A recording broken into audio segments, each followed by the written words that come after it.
तो hello everyone, welcome to Thakur sir academy. और आज की क्लास में लोग डिस्कस करने वाले हैं अबाउट न्यू कोर्स जो अभी लॉन्च होने वाला है। और कोर्स का नाम है MGC MIC 04 और ये सेमेस्टर 3 का कोर्स है। ओके, तो आज की क्लास का मेन इशू ये है कि आज हम लोग मेनली डिस्कस ये करेंगे कि कोर्स का सिलेबस क्या है और कोर्स के लिए कौन कौन सा रेफरेंस बुक है। और ग्रेजुअली हम क्या करेंगे, इस पर्टिकुलर टॉपिक के ऊपर जो है जो भी इंपॉर्टेंट रिलेवेंट टॉपिक्स होंगे, हॉट टॉपिक्स होंगे, उसमें हम लोग ग्रेजुअली यूट्यूब पे वीडियो अपडेट करेंगे। बाकी कोर्स बहुत जल्दी स्टार्ट होने वाला है। ओके, तो you may enroll on the course, आप कोर्स में इनरोल भी हो सकते हैं। ठीक है, यहाँ पर कोर्स के बारे में डिटेल इंक्वायरी लिखा हुआ है। यहाँ जो अवेलेबल कोर्सेज हैं that is for 11th 12th BSc MIC MJC। Course जो है अवेलेबल है 3 मोड में, live course, recorded course, even offline course also available. Okay, but उसके बारे में आपको ऑफिस से जानकारी लेनी पड़ेगी। इसके अलावा जो है आपको नोट्स का PDF मिलेगा। Demo classes also available, that is the best sources for demo classes YouTube. Okay, और इंक्वायरी के लिए आप कॉल कर सकते हैं इस नंबर के ऊपर 9155545177। मैं नंबर रिपीट कर देता हूँ, 9155545177। इस नंबर पर आप कांटेक्ट कर सकते हैं। ओके, चलिए तो खैर हम डायरेक्टली सिलेबस पे आते हैं बिना टाइम वेस्ट किए हुए। तो ये जो आपका कोर्स है MGC 04 का, ये 4 क्रेडिट कोर्स है। कितना क्रेडिट इसके अंदर है? 4 क्रेडिट है कोर्स के अंदर, तो इट इज 4 क्रेडिट कोर्स। ठीक है, 4 क्रेडिट कोर्स का मतलब ये होता है कि कोर्स का 4 पार्ट है। ठीक है, तो ये आपका 4 क्रेडिट कोर्स है, यानी कोर्स के अंदर जो है 4 यूनिट है। कितने यूनिट है? 4 यूनिट है, 1 2 3 और 4, ये 4 यूनिट है। क्लियर है? इसमें जो 3 यूनिट है, मतलब पहला जो 3 यूनिट है दैट इज डेडिकेटेड फॉर, ये डेडिकेटेड है थ्योरी पार्ट के लिए। मतलब यहाँ पे क्या करना है, आपको थ्योरी पढ़ना है इस पर्टिकुलर कोर्स का। अच्छा, मैं कोर्स का नाम आपको बता दूं, इस कोर्स का नाम है इलेक्ट्रोमैग्नेटिक थ्योरी, ये इसका नाम है, या इसको इलेक्ट्रिसिटी और मैग्नेटिज्म के नाम से भी हम जानते हैं इस कोर्स को। ओके, और इसमें जो चौथा क्रेडिट है, चौथा क्रेडिट मतलब चौथी जो इकाई है, ये है आपका प्रैक्टिकल कोर्स। तो थ्योरी और प्रैक्टिकल, तीन थ्योरी है और एक प्रैक्टिकल है। क्लियर है? चलिए तो इसके बारे में थोड़ा सा ब्रीफ में हम जानकारी लेते हैं इस कोर्स के बारे में। तो कोर्स के अंदर पहला जो यूनिट है वो है इलेक्ट्रोस्टैट्स। इसका थोड़ा सा हम बेसिक समझते हैं, फिर हम इसके बारे में ब्रीफली बात करेंगे। ओके, देखिए आप सभी ने जब 12वीं कक्षा क्लास में पढ़ा होगा तो आपने एक कोर्स पढ़ा होगा 12वीं क्लास में, इसको हम बोलते हैं इलेक्ट्रोस्टैटिक्स। क्लियर है? तो इलेक्ट्रो का मतलब क्या होता है? इलेक्ट्रो मतलब होता है चार्ज पार्टिकल। क्या होता है इसका मतलब बताइए? इलेक्ट्रो का मतलब होता है चार्ज पार्टिकल। क्लियर है? Charge particle. ओके, और एस्टैटिक्स का मतलब मोशन होता है। क्या होता है इसका मतलब? एस्टैटिक्स का मतलब मोशन होता है, मोशन। क्लियर है? तो चार्ज पार्टिकल के मोशन के बारे में, ठीक है, जिस ब्रांच ऑफ फिजिक्स के अंदर हम स्टडी करते हैं, ठीक है, उस ब्रांच ऑफ फिजिक्स को हम बोलते हैं इलेक्ट्रोस्टैटिक्स। क्या बोलते हैं उसको हम? इलेक्ट्रोस्टैटिक्स हम बोलते हैं। आ रहा है समझ में? ठीक है, अब देखिए क्या होता है कि जो चार्ज है, ठीक है, दो चार्ज पार्टिकल में आप जानते हैं कि चार्ज 2 तरह का होता है। पहली बात आप ये जानते हैं, प्लस आप ये जानते हैं कि जो 2 चार्ज पार्टिकल है यदि वो सिमिलर नेचर का होगा, ठीक है, यानी प्लस प्लस होगा या माइनस माइनस होगा, तो उसमें क्या होगा? रिपल्सन होगा। लेकिन मान लीजिए कि दोनों चार्ज जो है, एक पॉजिटिव है एक नेगेटिव है, तो इसमें आपस में क्या होगा? अट्रैक्शन होगा। आ रहा समझ में? तो ये जो आपस में चार्ज पार्टिकल एक दूसरे को अट्रैक्ट कर रहे हैं या एक दूसरे को रिपेल कर रहे हैं, ठीक है, इस इंटरैक्शन का मतलब फिजिक्स में होता है फोर्स। ये सब कीवर्ड आप लर्न कीजिए। तो इलेक्ट्रोस्टैट्स का मतलब क्या होता है? चार्ज पार्टिकल का मोशन। इंटरैक्शन का मतलब क्या होता है? इंटरैक्शन का मतलब होता है फोर्स। क्या इसका मतलब होता है? इसका मतलब होता है फोर्स।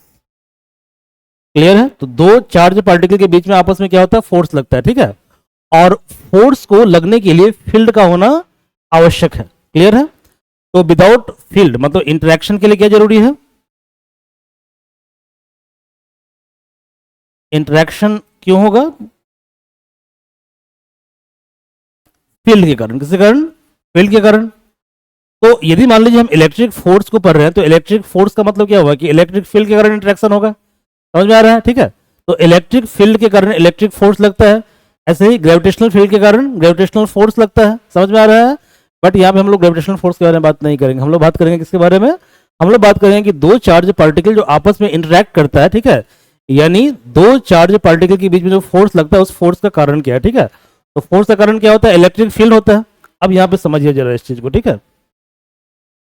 जब आपने क्लास 12 में कोर्स पढ़ा होगा तो क्लास 12 और बीएससी कोर्स में क्या डिफरेंस है, इस डिफरेंस को हम समझने की कोशिश करते हैं। क्लास 12 और बीएससी, इन दोनों कोर्स में क्या डिफरेंसेस समझते हैं इसको हम जरा, ठीक है।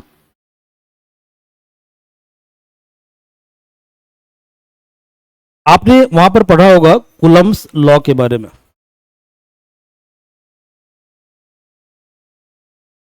क्लियर है? तो कूलम्ब्स लॉ क्या कहता है? कूलम्ब्स लॉ ये कहता है कि दो चार्ज पार्टिकल है और दोनों का मान जो है Q1 Q2 है और दोनों के बीच का डिस्टेंस R है, तो इस केस में क्या होगा? दोनों के बीच में फोर्स लगेगा, ठीक है। तो इलेक्ट्रिक फील्ड को आप निकाल सकते हैं कूलम्ब्स लॉ के द्वारा। इलेक्ट्रिक फील्ड को निकालने का एक और तरीका होता है, उसको हम बोलते हैं गाउस लॉ। क्या बोलते हैं? Gauss law. तो ये दो तरीका आपने लर्न किया होगा इलेक्ट्रिक फील्ड निकालने का क्लास 12 में। कहाँ पढ़ा होगा? क्लास 12 में पढ़ा होगा, ठीक है। अब इन दोनों को हम समझते हैं, इसके बाद कैसे एडवांस होता है कोर्स बीएससी का, इसको हम समझने की कोशिश करते हैं, ठीक है। तो कूलम्ब्स लॉ में क्या होता है कि जैसे मान लीजिए कि चार्ज दो तरह का होता है, कंटिन्यूअस और डिसकंटिन्यूअस चार्ज होता है। इसके बारे में हम ब्रीफ में बात नहीं करेंगे अभी, क्योंकि आप बोर हो जाएंगे जब लेक्चर लंबा होगा तो, ओके। तो इसके बारे में हम इन शॉर्ट बात करेंगे, ठीक है। तो दिक्कत क्या आती है जब कूलम्ब्स लॉ से हम इलेक्ट्रिक फील्ड को निकालते हैं, तो यहाँ दिक्कत ये आती है कि फॉर्मूला काफी लंबा हो जाता है, ठीक है, और इक्वेशन को डिराइव करना या सॉल्व करना काफी ज्यादा मुश्किल हो जाता है, और कई बार triple integration, double integration, single integration आ जाता है, ठीक है। दैट्स वाई हम लोग क्या करते हैं कि कूलम्ब्स लॉ को यूज करते हैं, और कूलम्ब्स लॉ क्या करता है? सिमेट्री वाली प्रॉपर्टी को यूज करता है। सिमेट्री प्रॉपर्टी क्या होता है इसको हम ब्रीफ में डिस्कस भी करेंगे जब हम कोर्स को पढ़ाएंगे आपको तब, ठीक है। तो देखिए जो गाउस लॉ है ये क्या करता है? ये सिमेट्री प्रॉपर्टी को यूज करता है। सिमेट्री प्रॉपर्टी को यूज करता है, जबकि जो कूलम्ब्स लॉ है, कूलम्ब्स लॉ, ठीक है, ये सिंपली क्या करता है? ये ज्योमेट्रिकल पैटर्न जो होता है डायग्राम, ठीक है, इमेज का जो चार्ज दिया हुआ है, ठीक है, ये चार्ज का जो डिस्ट्रीब्यूशन है, क्लियर है, तो चार्ज के डिस्ट्रीब्यूशन के आधार पे इलेक्ट्रिक फोर्स कैलकुलेट करता है। आप घबराइए बिल्कुल मत कि सर क्या क्या डिस्ट्रीब्यूशन और सिमेट्री बोल रहे हैं, ओके, ये जस्ट मैं सिलेबस को डिस्क्राइब कर रहा हूँ, ओके। ग्रेजुअली इसके ऊपर जब वीडियो आएगा तो आपको चीजें और ज्यादा ब्रीफ में समझ में आएंगी, ओके। बट यहाँ पर जो हम लोग Coulomb's law, sorry, Gauss theorem के बारे में पढ़े थे, यहाँ पे गाउस थ्योरम में क्या है? सिंपल सिंपल इंटीग्रेशन है, ठीक है। जैसे हम बीएससी में आएंगे, यहाँ से हमारा शुरू हो जाएगा बीएससी का कोर्स, तो यहाँ पे इलेक्ट्रिक फील्ड हम निकालेंगे गाउस लॉ की सहायता से। लेकिन यहाँ पे हम क्या करेंगे? एक इंटीग्रेशन, दो बार इंटीग्रेशन और तीन बार इंटीग्रेशन, ये तीन तरह का इंटीग्रेशन करेंगे। आ रहा समझ में? तो यहाँ पे क्या हुआ? यहाँ पे इंटीग्रेशन बढ़ गया थोड़ा सा, ठीक है। तो 12 के सिलेबस में सिर्फ इतना था, अब ये दोनों नया चीज ऐड हो गया, तो इसमें घबराने की आवश्यकता आपको बिल्कुल नहीं है। लेकिन देखिए जो गाउस लॉ है इसका भी लिमिटेशन होता है, ठीक है। गाउस लॉ के द्वारा फिर इलेक्ट्रिक फील्ड जो कैलकुलेट हम करते हैं, ठीक है, तो कुछ बॉडी इतना कॉम्प्लेक्स होता है कि सिमेट्री प्रॉपर्टी भी फेल हो जाता है, ओके। दैट्स वाई हम लोग इलेक्ट्रिक फील्ड को कैलकुलेट करने के लिए यूज करते हैं लेप्लास और पॉइसा इक्वेशन। क्या यूज करते हैं? लेप्लास और पॉइसा इक्वेशन। कुछ लोग हीरो होता है पॉइजन पढ़ लेता है, ठीक है। कुछ जो बहादुर लोग होते हैं क्या करते हैं? पॉइसा क्या पढ़ते हैं? पॉइजन इक्वेशन, ठीक है, समझ गए आपको? ये पॉइजन इक्वेशन है, क्या है? पॉइसा इक्वेशन है। क्या क्या ये पॉइसा इक्वेशन है? अब जो पॉइसा इक्वेशन और लेप्लास इक्वेशन है, यहाँ पे हम लोग क्या करते हैं? यहाँ पर हम लोग दो नई नई चीजें पढ़ते हैं, ये बिल्कुल इंटायरली नया चीज है, ठीक है। तो यहाँ पर एक होता है डेल ऑपरेटर, जिसके बारे में आपने थोड़ा बहुत पढ़ा होगा MJC 01 वाले कोर्स में, ठीक है। तो यहाँ पर क्या होगा? जो डेल ऑपरेटर है ये एक लेप्लाशियन ऑपरेटर होता है, ठीक है, इसका काफी ब्रीफ में यूज होगा, ठीक है। तो आपने डेल के बारे में पढ़ा होगा कि जो डेल ऑपरेटर होता है ये एक वेक्टर ऑपरेटर होता है, जिसका वैल्यू होता है del upon del x i cap, del upon del y j cap, plus del upon del z k cap. ये आपने पढ़ा होगा, ठीक है, MJC 01 के मैथमेटिकल फिजिक्स वाले कोर्स में, ठीक है। और नहीं पढ़ा होगा तो घबराने की जरूरत नहीं है, हमने एक कोर्स करवाया हुआ है, आप जाकर जो ठाकुर सर एकेडमी का जो यूट्यूब चैनल है, ठीक है, उस पर एक वेक्टर अलजेब्रा का कोर्स होगा MJC 01 का, वहाँ हमने ब्रीफली करवाया हुआ है डेल ऑपरेटर क्या होता है, लेप्लाशियन क्या होता है, वहां से वीडियो को आप जाकर देख सकते हैं, ठीक है। ऐसे एक ऑपरेटर होता है डेल 2, जिसको हम बोलते हैं लेप्लाशियन। तो लेप्लाशियन को हमको ब्रीफली डिस्कस करना है, इसको हमको यूज करना है, ठीक है। तो ये है, और इससे भी एक और मेथड होता है, उसको बोलते हैं इलेक्ट्रिक इमेज मेथड, जो आपके सिलेबस में नहीं है, जो आपको MSc में पढ़ना है। कहाँ पढ़ना है? MSc में, electric image method.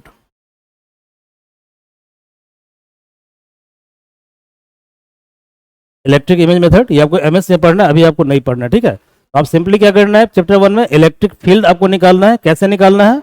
Coulomb's law की सहायता से निकालना है, फिर निकालना है गाउस लॉ की सहायता से, ठीक है। फिर गॉस लॉ में सिंगल इंटीग्रेशन, डबल इंटीग्रेशन और ट्रिपल इंटीग्रेशन, ठीक है। और फिर क्या करना है, लेप्लास के लॉ से और पॉइसन इक्वेशन से। लेप्लास का मतलब होता है डेल ऑपरेटर और डेल स्क्वायर ऑपरेटर, और आपको थोड़ा बहुत हम इलेक्ट्रिक बता देंगे, वैसे आपके सिलेबस में नहीं है, बट इसके बारे में थोड़ा बहुत हम जानकारी लेंगे, ठीक है। तो देखिए सिलेबस में क्या लिखा हुआ है, आपको निकालना है electric field and potential calculate करना है। हमें कैलकुलेट करना है electric field due to uniformly charge sphere, ठीक है, एक स्फीयर है, ठीक है। और ये स्फीयर क्या है, पूरी तरह से भरा हुआ है, चार्ज पार्टिकल इसके अंदर भरा हुआ है, ठीक है। तो इस स्फीयर के कारण जो है किसी पर्टिकुलर पॉइंट पे, मान लीजिए यहाँ पे कोई पॉइंट है, ठीक है, तो इस पॉइंट पे इलेक्ट्रिक फील्ड हम कैसे कैलकुलेट करेंगे, ठीक है, और कैसे हम क्या बोलते हैं उसको, इलेक्ट्रिक पोटेंशियल निकालेंगे। तो ये जो आपको दो चीजें दिख रही है, इसको हम बोलते हैं कूलम्ब्स लॉ के द्वारा फील्ड को निकालना, ठीक है। तो ये दोनों क्या है आपका, ये दोनों है आपका electric field by using Coulomb's law, using Coulomb's law. Clear है, कूलम्ब्स लॉ। अगला है गाउस थ्योरम, अगला क्या है, गाउस थ्योरम। तो अब कूलम्ब्स लॉ की लिमिटेशन को सॉल्व करने के लिए, एड्रेस करने के लिए जो है कौन सा लॉ आता है, गाउस लॉ आता है, ठीक है।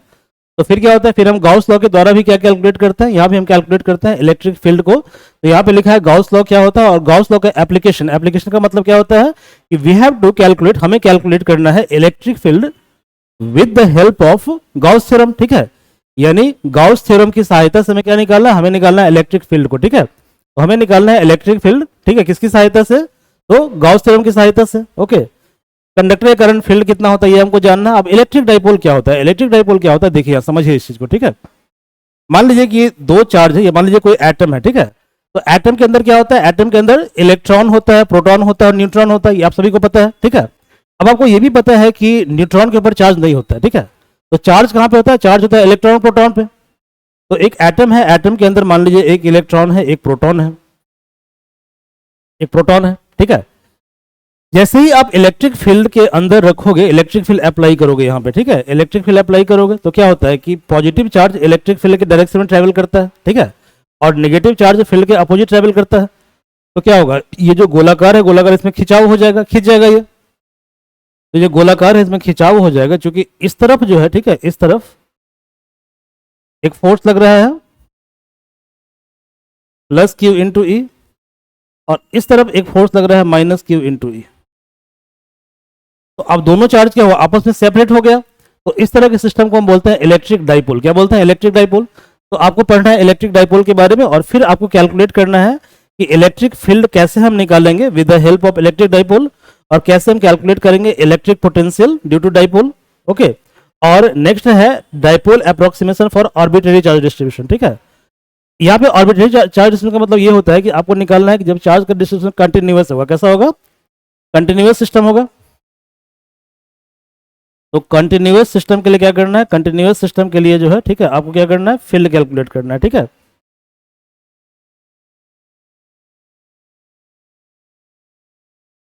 नेक्स्ट क्या है, नेक्स्ट है व्हाट इज इलेक्ट्रिक क्वाड्रुपोल। अब देखिए डाइपोल में क्या होगा, दो चार्ज होगा, क्वाड्रुपोल में चार चार्ज होगा, ठीक है, नेगेटिव पॉजिटिव, नेगेटिव पॉजिटिव, ये क्वाड्रुपोल हो गया, ठीक है, क्वाड्रुपोल।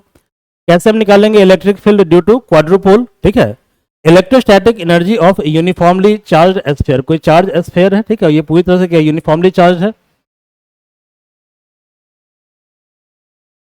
तो ये जो यूनिफॉर्मली चार्ज स्फीयर है, इसके कारण इलेक्ट्रोस्टैटिक एनर्जी कैसे कैलकुलेट करना, ये हमको समझना है। और देखिए आ गया ना पॉइसन लेप्लास इक्वेशन, ठीक है।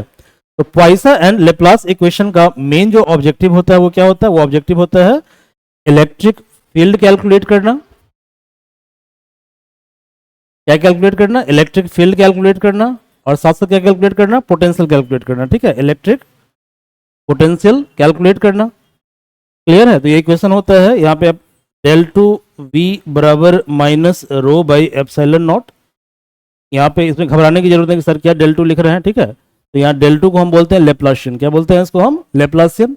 और लेप्लासियन सिंपली क्या होता है, लेप्लासियन सिंपली एक ऑपरेटर होता है, ठीक है, जिसका वैल्यू होता है डेल टू बटर del x two plus del two upon del y two plus del two upon del z two, ये इसका वैल्यू होता है, ठीक है, ओके। और इसके अलावा हमको देखना है एप्लीकेशन ऑफ लेप्लासियन इक्वेशन। तो यहाँ पे तीन तरह का एप्लीकेशन होगा। तो पहला एप्लीकेशन होगा इन कार्टेशियन कोऑर्डिनेट सिस्टम, तीन तरह का कोऑर्डिनेट सिस्टम होता है, ठीक है। तो पॉइसन एंड लेप्लास इक्वेशन में क्या क्या आपको पढ़ना, जरा देख लीजिए पहले।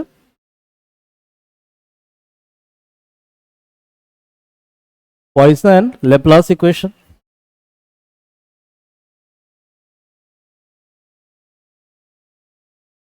इक्वेशन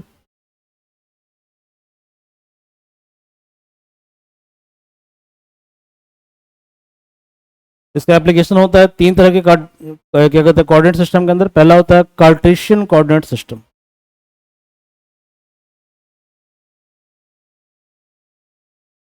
सेकंड होता है स्फेरिकल कोऑर्डिनेट सिस्टम,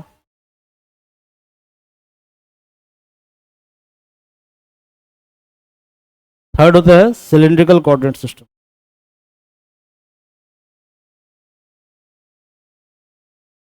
क्लियर है सिलिंड्रिकल कोऑर्डिनेट सिस्टम? तो ये हमको ब्रीफली डिस्कस करना है। यूनिट नंबर 2 है डाइलेक्ट्रिक प्रॉपर्टीज ऑफ मैटर। पहले हम समझते हैं कि डाइलेक्ट्रिक होता क्या है, व्हाट इज डाइलेक्ट्रिक, डाइलेक्ट्रिक क्या होता है, ठीक है। देखिए कुछ जो मटेरियल होता है, मटेरियल उसकी एक प्रॉपर्टी होती है कि उसमें क्या होता है कि नेगेटिव और पॉजिटिव चार्ज जो होता है वो एक दूसरे के ऊपर ओवरलैप करता है। नहीं समझे बात को? चलिए समझते हैं बात को। देखिए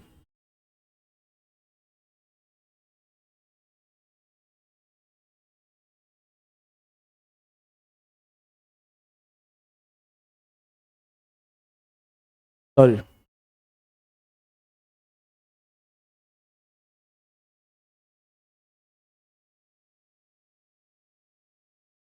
क्लियर है। तो यहाँ पे जो लाल कलर का दिख रहा है इसको आप मान लीजिए पॉजिटिव चार्ज क्लाउड, मतलब यहाँ पे पॉजिटिव चार्ज से ये लाल कलर का शेप बना हुआ है। और जो ब्लू कलर का शेप आपको, सॉरी जो आपको येलो कलर का शेप दिख रहा है इसको आप मान लीजिए कि नेगेटिव चार्ज के कारण ये क्लाउड बना है, ठीक है। क्लियर है, ये शेप बना हुआ है। मतलब इस शेप को जब हम गौर से देखेंगे तो यहाँ पे सिर्फ नेगेटिव चार्ज पाया जाएगा, और जब हम लाल वाले शेप को देखेंगे तो यहाँ पर सिर्फ पॉजिटिव चार्ज पाया जाएगा, ठीक है। तो इसका मतलब नेट चार्ज क्या हुआ, जीरो हो गया ना। यदि मान लीजिए कि एक चार्ज पॉजिटिव है एक नेगेटिव है, दोनों आपस में ओवरलैप कर गया, ठीक है, तो क्या होगा, दोनों जीरो हो जाएगा, नेट जीरो हो जाएगा। तो क्या ये कंडक्ट करेगा? नहीं करेगा। जब नेट चार्ज जीरो होगा तो इसका मतलब ये हुआ कि इट विल नॉट कंडक्ट, ठीक है। तो इट बिहेव लाइक इंसुलेटर। कैसे बिहेव करेगा ये बिहेव करेगा इंसुलेटर के तौर पे। इट बिहेव लाइक इंसुलेटर, ठीक है, इंसुलेटर। लेकिन जैसे ही यहाँ पे इलेक्ट्रिक फील्ड को हम अप्लाई करेंगे, ठीक है, as soon as we will apply electric field, जैसे इलेक्ट्रिक फील्ड को हम अप्लाई करेंगे यहाँ पे, तो इलेक्ट्रिक फील्ड अप्लाई करने पे क्या होता है कि पॉजिटिव चार्ज जो फील्ड के डायरेक्शन में ट्रेवल करता है और नेगेटिव फील्ड के अपोजिट ट्रेवल करता है। तो इसका मतलब ये हुआ कि देखो भैया यहाँ चला गया पॉजिटिव, यहाँ चला गया नेगेटिव। तो इस सिस्टम को हम क्या बोलते हैं, इसको बोलते हैं पोलराइजेशन ऑफ डाइलेक्ट्रिक। मतलब डाइलेक्ट्रिक पोलराइज मतलब चार्ज पार्टिकल क्रिएट होना, ठीक है। ये चार्ज हो गया, जब चार्ज होगा तो क्या होगा, it will behave like conductor. तो यही पढ़ना आपको पढ़ना है कि इलेक्ट्रिक फील्ड मैटर के अंदर जो होता है उसके बारे में स्टडी करना है, ठीक है। इलेक्ट्रिक फील्ड जो मैटर के अंदर होता है उसको मेजर करने के लिए एक स्पेसिफिक प्रॉपर्टी होती है, उसको बोलते हैं इलेक्ट्रिकल ससेप्टिबिलिटी, ठीक है। इसको मेजर करते हैं। डाइलेक्ट्रिक पोलराइजेशन यही था कि हमने क्या किया, इसको पोलराइज कर दिया, यहाँ पे चार्ज अलग अलग हो गया माइनस प्लस, इसको बोलते हैं डाइलेक्ट्रिक पोलराइजेशन, ठीक है। अब डाइलेक्ट्रिक कितना पोलराइज होगा वो डिपेंड करता है मटेरियल की प्रॉपर्टी के ऊपर, ठीक है। उसको मेजर करने के हम लोग क्या करते हैं, हम लोग डाइलेक्ट्रिक कांस्टेंट निकालते हैं, ठीक है। तो जो डाइलेक्ट्रिक कांस्टेंट है वो डिफरेंट मटेरियल का डिफरेंट होता है, ठीक है। फिर पोलराइजेशन वेक्टर, ठीक है। इसके अलावा सरफेस चार्ज और बाउंड चार्ज क्या होता है। अब यहाँ पे देखिए, जैसे मान लीजिए कि नेगेटिव पॉजिटिव चार्ज है और बाद में क्या हुआ, चार्ज टूट गया, ठीक है, और इलेक्ट्रिक फील्ड को स्ट्रॉन्ग कर दिया, तो नेगेटिव अलग हो गया पॉजिटिव अलग हो गया, ठीक है। तो क्या होगा, चार्ज अलग अलग तरह से क्रिएट होगा, इसको बोलते हैं सरफेस चार्ज और बाउंड चार्ज। इसी में कॉन्सेप्ट आता है डिस्प्लेसमेंट वेक्टर का, और हम कैसे रिलेशन एस्टेब्लिश करेंगे इलेक्ट्रिक फील्ड, पोलराइजेशन वेक्टर और डिस्प्लेसमेंट वेक्टर के बीच में, ये हमें डिस्कस करना है, ठीक है। तो ये सिलेबस था चैप्टर नंबर 2 का।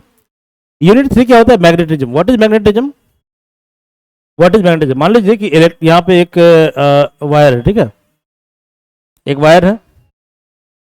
तो वायर है, तो वायर के अंदर क्या फ्लो हो रहा है, इलेक्ट्रॉन फ्लो हो रहा है। तो electron is flowing in wire. Wire से हमने क्या किया, वायर से हमने पास किया करंट आई को, और यहाँ पे रख दिया चार्ज क्यू, चार्ज क्यू। तो यदि करंट आई यहाँ से फ्लो हो रहा है तो इसका मतलब क्या होगा कि electrons are flowing through the wire. क्यों? क्योंकि आप जानते हैं कि फ्लो ऑफ इलेक्ट्रॉन को ही हम क्या बोलते हैं, इलेक्ट्रिक करंट बोलते हैं, ये आपको मालूम है, ठीक है। अब मुझे एक बात बताइए कि जब इलेक्ट्रॉन के बगल में किसी चार्ज को आप डाल दीजिएगा तो क्या करेगा, इलेक्ट्रॉन या तो उसको रिपेल करेगा या उसको अट्रैक्ट करेगा, यही होगा ना। यदि मान लीजिए कि ये इलेक्ट्रॉन यहाँ से फ्लो कर रहा है, ठीक है, और तो यहाँ पर चार्ज यदि पॉजिटिव है तो पॉजिटिव क्या करेगा, अट्रैक्ट कर लेगा, और यदि चार्ज नेगेटिव है तो चार्ज नेगेटिव क्या करेगा, रिपेल कर देगा। तो नेगेटिव चार्ज को रिपेल करेगा और पॉजिटिव को वो अट्रैक्ट करेगा। बट ऐसा कुछ नहीं हो रहा है, ऐसा कुछ नहीं हो रहा है, इसका मतलब ये हुआ कि यहाँ पर इलेक्ट्रिक फील्ड क्या है, इलेक्ट्रिक फील्ड यहाँ पे जीरो है सर, यहाँ पे कोई फील्ड है ही नहीं, मतलब any kind of field is zero here, यहाँ कोई फील्ड नहीं है। लेकिन जैसे ही इसको हम वी वेलोसिटी से प्रोजेक्ट करते हैं, ठीक है, तो ये चार्ज क्या होता है, अपने पाथ से डेविएट हो जाता है, ये अपने पाथ से क्या होता है, भटक जाता है। तो इसका मतलब ये हुआ कि इस पर्टिकुलर चार्ज के ऊपर कोई ना कोई फोर्स काम करना शुरू किया, जैसे ही चार्ज को हमने क्या किया, प्रोजेक्ट किया, मतलब उसको हम कुछ वेलोसिटी प्रोवाइड किया, ठीक है। ये जो नया तरह का फील्ड है इसी को हम बोलते हैं मैग्नेटिक फील्ड, और इसको ऑर्स्टेड ने डिस्कवर किया था, ठीक है। तो मैग्नेटिक फील्ड क्या होता है, और मैग्नेटिक फील्ड के कॉरेस्पॉन्डिंग क्या होगा, मैग्नेटिक फोर्स होगा, ठीक है। कैसे हम कैलकुलेट करेंगे, torque of current conducting wire, ठीक है। इसके अलावा किसी लूप को यदि हम प्लेस कर देते मैग्नेटिक फील्ड के अंदर, उसके लिए भी हमें टॉर्क निकालना है, फील्ड निकालना है, इन्होंने गलती से लिखना छोड़ दिया है, ओके। अब देखिए, जैसे हम कूलम्ब्स लॉ के द्वारा इलेक्ट्रिक फील्ड कैलकुलेट करते हैं, कहाँ पे, इलेक्ट्रोस्टैट्स के अंदर। तो कूलम्ब्स लॉ का सिमिलर लॉ है बायोट-सैवर्ट लॉ, कौन सा लॉ, बायोट-सैवर्ट लॉ। तो मैग्नेटिक फील्ड के अंदर मतलब फील्ड निकालने के लिए हम लोग यूज करते हैं बायोट-सैवर्ट लॉ को, और इलेक्ट्रिक फील्ड के अंदर फील्ड निकालने के लिए हम लोग कैलकुलेट करते हैं किस लॉ को, कूलम्ब्स लॉ को, ठीक है। तो बायोट-सैवर्ट लॉ के द्वारा मैग्नेटिक फील्ड को निकालते हैं। तो इसका कुछ सिंपल सिंपल एप्लीकेशन पढ़ना, जैसे कि स्ट्रेट वायर हो गया, ठीक है, सर्कुलर लूप हो गया, तो हमको निकालना है कि स्ट्रेट वायर के कारण, ठीक है, बायोट-सैवर्ट लॉ से कितना फील्ड होगा। सर्कुलर लूप के कारण बायोट-सैवर्ट लॉ से हमें यूज करना है, ठीक है, कैलकुलेट करना है मैग्नेटिक फील्ड को। व्हाट इज मैग्नेटिक डाइपोल, तो अभी आप पढ़े थे इलेक्ट्रिक डाइपोल के बारे में कि एक चार्ज निगेटिव है, एक चार्ज पॉजिटिव है, दोनों बना लिया डाइपोल। ऐसे ही क्या होता है, जैसे मान लीजिए कोई मैग्नेटिक पोल है, ठीक है, या कोई मैग्नेट आपके पास है, तो मैग्नेट में क्या होगा, यहाँ पॉजिटिव चार्ज और यहाँ पे नेगेटिव चार्ज, ठीक है, नेगेटिव चार्ज। तो पॉजिटिव में फील्ड क्या होता है, बाहर की तरफ होता है, और नेगेटिव में फील्ड क्या होता है, अंदर की तरफ होता है।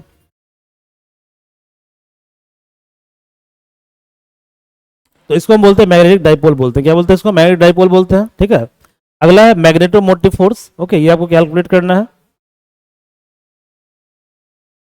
नेक्स्ट है एम्पियर का थ्योरम। एम्पियर का थ्योरम जो है वो गाउस लॉ की तरह है, जैसे गाउस लॉ के द्वारा इलेक्ट्रिक फील्ड निकालते हैं, यहाँ समझिए इस चीज को, ठीक है।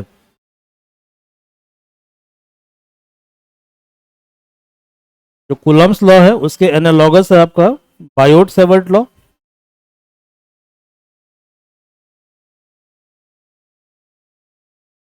Biot-Savart law. और जो कूलम लॉ उसका लिमिटेशन है कि कूलम्ब्स लॉ के द्वारा जो है, जब जब डायग्राम काफी कॉम्प्लेक्स होगा, ठीक है, तो वहां कूलम्ब्स लॉ फेल हो जाता है, इसलिए वहां पे क्या आता है, गाउस लॉ आता है, वहां पे आता है गाउस लॉ। ऐसे ही जहां पे बायोट-सैवर्ट लॉ फेल हो जाएगा, वहां पे क्या आएगा, वहां पे आएगा एम्पियर्स लॉ, क्या आएगा वहां पे, एम्पियर्स लॉ आएगा, तो वहां पे एम्पियर्स का लॉ आता है, क्लियर है, ओके। तो आपको पढ़ना है कि एम्पियर्स सर्किटल थ्योरम, ठीक है, इसका एप्लीकेशन क्या क्या है, मतलब कैसे हम करंट कैरिंग वायर के कारण जो है, ठीक है, इलेक्ट्रिक मैग्नेटिक फील्ड कैलकुलेट करेंगे using Ampere's law. Ampere's law का एप्लीकेशन सोलिनॉइड और टोरॉइड है, okay. What is Gauss law of magnetism, okay, ये क्या होता है। नेक्स्ट है रिलेटिव परमिएबिलिटी ऑफ मटेरियल। इसके अलावा मैग्नेटिक सर्किट कैसे निकालते हैं, what is magnetization vector, intensity of magnetization, magnetic intensity, ये सब आपको पढ़ना है सिलेबस के अंदर। कैसे हम रिलेशन कैलकुलेट करेंगे मैग्नेटिक फील्ड, मैग्नेटाइजेशन वेक्टर और, ठीक है, एच के बीच में कैसे हम कैलकुलेट करेंगे, how to calculate magnetic energy stored in matter, magnetic circuit क्या होता है, how to calculate potential energy of current carrying loop placed in magnetic field, ballistic galvanometer क्या है, इलेक्ट्रोमैग्नेटिक डैम्पिंग क्या होता है, लॉगरिथमिक डैम्पिंग क्या होता है, क्रिटिकल डैम्पिंग क्या होता है। अब देखो ये तीनों चीजों को समझो जरा, ठीक है। ये आपको मिलता जुलता किससे है, सिंपल हार्मोनिक मोशन से। आपने सिंपल हार्मोनिक मोशन पढ़ा होगा एमजेसी 02 के कोर्स में, कौन से कोर्स में, एमजेसी 02 के कोर्स में, क्लियर है। तो जो एमजेसी 02 के कोर्स में आपने पढ़ा होगा, ठीक है, सिंपल हार्मोनिक मोशन, तो वही हो गया आपका बैलिस्टिक गैल्वेनोमीटर। तो ballistic galvanometer is based on the principle of simple harmonic motion. अब देखो सिंपल हार्मोनिक मोशन में क्या होता है कि जब पेंडुलम रेजिस्टिव मीडियम के अंदर होता है, तो थोड़ी देर बाद तो आफ्टर सम टाइम क्या होता है, पेंडुलम रुक जाता है। जैसे मान लो कि ये पेंडुलम है, और पेंडुलम को तुम यहाँ पर ले आए और इसके बाद उसको छोड़ दिया, तो क्या होगा, पेंडुलम आगे पीछे मूव करेगा, बट आफ्टर सम टाइम धीरे धीरे ग्रेजुअली क्या होगा कि पेंडुलम स्टॉप हो जाएगा, रुकने लगेगा पेंडुलम, ठीक है। इसको बोलते हैं पेंडुलम का डैम्प होना, क्या होना, डैम्प होना। तो डैम्प का सिंपल मतलब क्या होता है, सिंपल मतलब होता है कि मोशन का रेजिस्ट होना, ठीक है, मोशन का रुकना, दैट इज कॉल्ड डैम्पिंग, ठीक है। तो आपको पढ़ना है इलेक्ट्रोमैग्नेटिक डैम्पिंग के बारे में, लॉगरिथमिक डैम्पिंग, मतलब डैम्पिंग का मतलब जैसे मान लो, देखो यहाँ पे सपोज करो स्टार्टिंग में मोशन ऐसे हो रहा है, सडनली मोशन फॉल हो गया ऐसे, ठीक है, तो इसको ये जो प्लॉट आपको दिख रहा है, ग्राफ दिख रहा है, इसको बोलते हैं लॉगरिथमिक स्केल। क्लियर है, लॉगरिथमिक स्केल बोलते हैं इसको हम। ठीक है, तो logarithmic damping, critical damping, resistance क्या होता है ये आपको डिस्कस करना है। यूनिट नंबर 4 है इलेक्ट्रोमैग्नेटिक इंडक्शन। ठीक है, ये क्या होता है, तो जब इलेक्ट्रिक फ्लक्स को हम चेंज करते हैं, इलेक्ट्रिक फ्लक्स क्या होता है, जैसे कि मैग्नेटिक फ्लक्स होता है।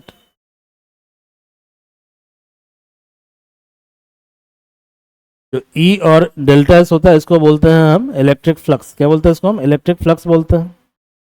और एक होता है magnetic flux, B dot D S, magnetic flux.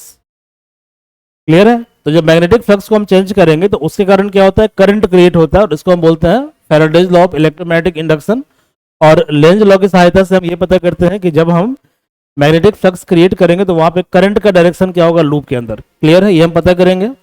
Mutual inductance और सेल्फ इंडक्टेंस क्या होता है, ये कॉन्सेप्ट हमें डिस्कस करना है, then we have to study. अब देखो, हमने पिछले टॉपिक में इंट्रोड्यूस किया था सॉलिनॉइड के बारे में, तो यहाँ हमें कैलकुलेट करना है सेल्फ इंडक्टेंस ऑफ सॉलिनॉइड और mutual inductance of solenoid.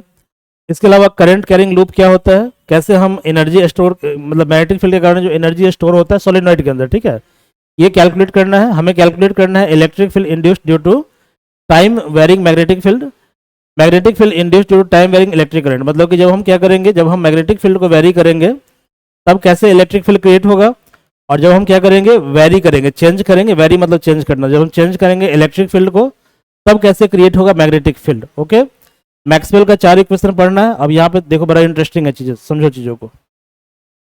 Maxwell का 4 थ्योरम। अब देखो इसके बाद क्या होता है कि जब तुम इसके बाद जो है, जैसे तुम सेमेस्टर 4 में आओगे, ठीक है,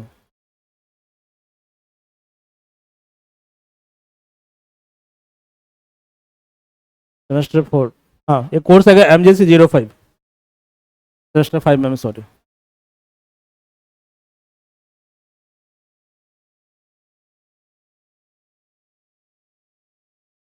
तो देखो एम्पियर के लॉ से फिर ये स्टार्ट हो जाएगा। ठीक है, तो यहाँ पे फिर एक और ईएमटी तुमको पढ़ना है,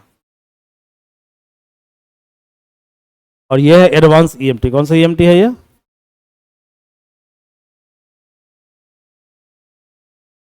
ये तुम्हारा एडवांस ईएमटी। क्लियर है, तो ये जो तुम पढ़ रहे हो ये बेसिक ईएमटी है। ओके, यहाँ तक जो आपने पढ़ा यूनिट 4 तक, इसको बोलते हैं basic EMT, basic electromagnetic theory. इसके बाद जो आप पढ़ोगे that is called advance EMT. Electric circuit में आपको पढ़ना है एसी सर्किट के बारे में, अल्टरनेटिंग करंट सर्किट। देखो सर्किट दो तरह का होता है, यदि करंट ऐसे जा रहा है इसको बोलते हैं डीसी सर्किट, करंट ऐसे जा रहा है इसको बोलते हैं एसी। ठीक है, अल्टरनेटिंग करंट यानी करंट क्या कर रहा है कि हर एक साइकिल के बाद फेज को चेंज कर रहा है। ठीक है, इसको बोलते हैं अल्टरनेटिंग करंट सर्किट।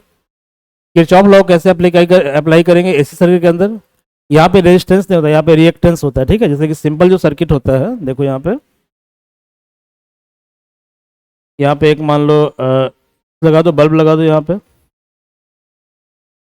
यहाँ पावर सप्लाई दे दो, बैटरी लगा दो, पावर सप्लाई है, और यहाँ लगा दो रेजिस्टेंस। ये सिंपल सर्किट होता है। अब देखो ये हाई पोटेंशियल है और ये लो पोटेंशियल है, तो इसका मतलब इलेक्ट्रॉन ऐसे जाएगा। ठीक है, तो जिधर इलेक्ट्रॉन हमेशा जाता है हाई पोटेंशियल से लो पोटेंशियल। ठीक है, तो ये तुम्हारा हाई पोटेंशियल और ये है जीरो पोटेंशियल, तो इलेक्ट्रॉन का फ्लो क्या होगा, हाई से लो की तरफ होगा, तो इलेक्ट्रिक करंट क्या होगा, लो से हाई होगा। ठीक है, इलेक्ट्रिक करंट हो गया। तो एसी सर्किट में क्या होगा, ये जो चीज़ है ना, ये चीज़ ये रिप्लेस हो जाएगा। ठीक है,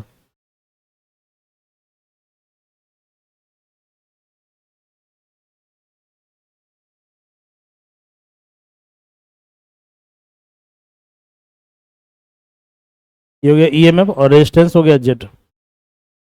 रेजिस्टेंस क्या हो गया, जेड, तो इसको बोलते हैं रिएक्टेंस। क्या बोलते हैं इसको हम, रिएक्टेंस। और इसको हम कॉम्प्लेक्स नंबर तुमने पढ़ा होगा। ठीक है, तो कॉम्प्लेक्स नंबर की सहायता से इसको हम सॉल्व करते हैं। ठीक है, इसको हम लोग डिस्कस करेंगे। तो कॉम्प्लेक्स इंपीडेंस, इंपीडेंस मतलब नेट रेजिस्टेंस क्या होता है, उसको बोलते हैं इंपीडेंस। सीरीज और पैरेलल एलसीआर सर्किट, मतलब इसमें 3 तरह का सर्किट होता है। ठीक है, तो एलसीआर सर्किट क्या होता है, देखो जैसे मान लो एसी सर्किट है, तो वहां पे एक इंडक्टर लगा हुआ है, एक कैपेसिटर लगा हुआ है, एक रेजिस्टर लगा हुआ है, इसको बोलते हैं एलसीआर सर्किट। और यहाँ पे देखो ये तुम्हारा इलेक्ट्रोमोटिव फोर्स का माध्यम है, ई बराबर ई नॉट साइन ओमेगा टी, इसको बोलते हैं एलसीआर सर्किट। तो हमें डिस्कस करना है एलसीआर सर्किट इन सीरीज और पैरेलल। रेजोनेंस क्या होता है, कैसे हम निकालते हैं रेजोनेंस का क्वालिटी फैक्टर, और बैंडविड्थ कैसे कैलकुलेट करेंगे, और कैसे कैलकुलेट करेंगे पावर इन एसी सर्किट। तो ये आपका सिलेबस है शायद, यहीं तक है। यस, जो जो रेफरेंस बुक हमें डिस्कस करना है, तो देखो यदि मान लो कि आप फ्यूचर में अपने कैरियर को अच्छा बनाना चाहते हो एमजेसी में, ठीक है, और आपका बेस थोड़ा कमजोर है, तो आप फॉलो करो सत्य प्रकाश। ये काफ़ी अच्छी किताब है, electromagnetic theory and electrodynamics. Okay, यदि आपका बेस थोड़ा सा बढ़िया है, आप रेगुलर क्लासरूम के स्टूडेंट हो, यदि आप यूट्यूब से पढ़ रहे हो तो देन फॉलो दिस बुक। यदि आप पढ़ रहे हो, क्लास हमारे यहाँ कर रहे हो, ठीक है, then follow David J Griffith. ये काफ़ी अच्छी किताब है, इस किताब को पढ़िए आप, ठीक है, ये बहुत ही प्यारी किताब है, ठीक है, क्लियर है। और साथ साथ if you are pursuing our class और डूइंग आवर क्लास, यदि आप हमारे क्लास के स्टूडेंट हैं, ओके, तो आप क्या करें, आईआईटी जैम के लिए एक बुक आती है विशाल देवराही की, ठीक है, देवराही की इलेक्ट्रिसिटी एंड मैग्नेटिज्म। इसमें क्या है कि आईआईटी जैम का जो है बहुत सारा क्वेश्चन वगैरह दिया हुआ है। आईआईटी जैम एक एग्जाम होता है जिस एग्जाम के द्वारा आपका बीएससी के बाद एडमिशन होता है एमएससी प्लस पीएचडी में किसी आईआईटी के अंदर, ठीक है। यदि फिजिक्स में अपने करियर को परस्यू करना चाहते हैं, आगे अपने करियर को एडवांसमेंट आप करना चाहते हैं, ठीक है, तो इस केस में आपको पढ़ना चाहिए डेविड जे ग्रिफिथ और जैम का क्वेश्चन बैंक। ओके, और बेसिक के लिए, फंडामेंटल के लिए आप इस बुक को देख सकते हो, सत्य प्रकाश को। बाकी बहुत सारा जो क्या कहते हैं, बहुत सारा जो कॉन्सेप्ट है उसको यूट्यूब पे भी करवाया जाता है, बट यूट्यूब का मेन पर्पस ये होता है कि बीएससी में समाव आपको पास करवाना, क्योंकि देखो आप सारा कोर्स फ्री करवाएंगे तो फिर हमारा जो बिजनेस उस पर इम्पैक्ट पड़ेगा, क्लियर है। तो काम ऐसा हो कि आपका भी वेलफेयर हो और साथ साथ हमारा बिजनेस का भी, मतलब हमारा बिजनेस भी काफ़ी एक्सपेंड हो, क्लियर है। तो इन कारणों से यदि आप पेड कोर्स को ज्वाइन करते हैं, और पेड कोर्स का फी काफ़ी कम होता है, ओके, यदि आप पेड कोर्स को ज्वाइन करते हैं तो आपको यहाँ पे ये बुक करवाया जाएगा, एक बुक करवाया जाएगा डेविड जे ग्रिफिथ, ओके, और सेकंड बुक करवाया जाएगा आईआईटी जैम का क्वेश्चन बैंक, साथ साथ बीएससी क्वेश्चन बैंक तो करवाया ही जाएगा, ओके। और सिर्फ आप यूट्यूब पर रिवाइज यदि कर रहे हैं तो सत्य प्रकाश की बुक को आप पढ़ सकते हैं, ठीक है। तो thank you everyone, and I hope you have enjoyed the syllabus description. Okay, so again, thank you.